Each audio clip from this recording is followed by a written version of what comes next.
So I've got a question. How many of you are the one in your household responsible for the administrative task of paying the bills? Okay, that does not surprise me based on what you guys do. Same, in my house it's me, and that's because my sweet husband Jeff lost his privileges about 2 months after we were married, and we're celebrating our 15th anniversary this year, so it's been a while since he was allowed. Thank you. We actually eloped in Vegas.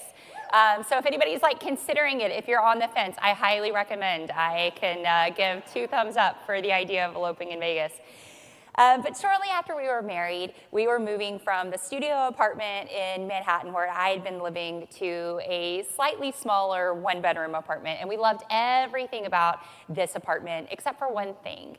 The building that it was in hadn't yet been fitted for Verizon Fios, which we had been used to having, which meant we were going to have Time Warner cable for our internet and TV. And we were bummed because they had a terrible reputation, but everything else about the building was great. So we moved in.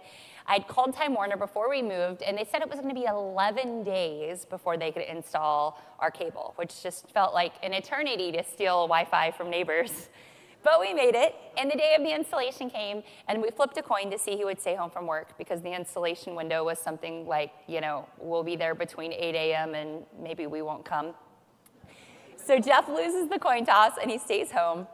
I get home from work that day. I asked him how it went, and he was like kind of grumbling about it, but we had TV and we had internet, so I didn't give it another thought until about 3 days later when the TV didn't work. And I exhausted all of my technical knowledge, which was like unplugging it, plugging it back in, pressing some little buttons on the router, and when none of that worked, I said, I think we're going to have to call Time Warner.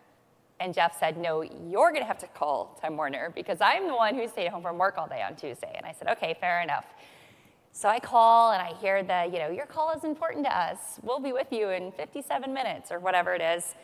After about an hour, a guy named Rodney answered the phone and said, hey, thank you for calling Time Warner. How can I help you? And I said, hey, Rodney, my internet doesn't work. I don't know why. And he said, okay, the first thing I'm going to need is your username.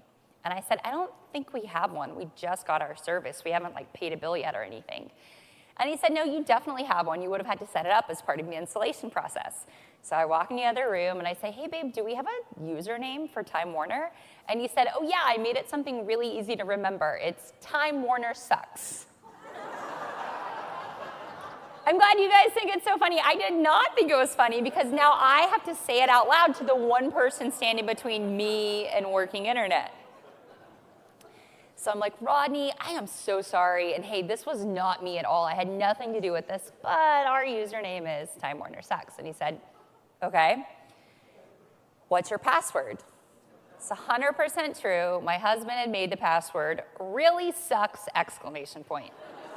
With a capital S. So I say this out loud, and I thought at this point for sure he was going to hang up the phone. But instead, he said, wow, you said you just got your service on Tuesday? And I said, yes. And he said, I'm shocked that username was still available. Right? He said, I would have thought someone took that years ago. I love the enthusiasm. Yes. In that instant, Rodney turned around an incredibly awkward situation, and in doing so, changed the way I thought about the entire Time Warner Cable organization. Rodney understood that regardless of the industry you're in, you are in the experience business. Every touch point, every conversation, every time you're in front of your client, and in fact, every time someone from your organization is in front of a client, either virtually or in real life, that is part of the experience.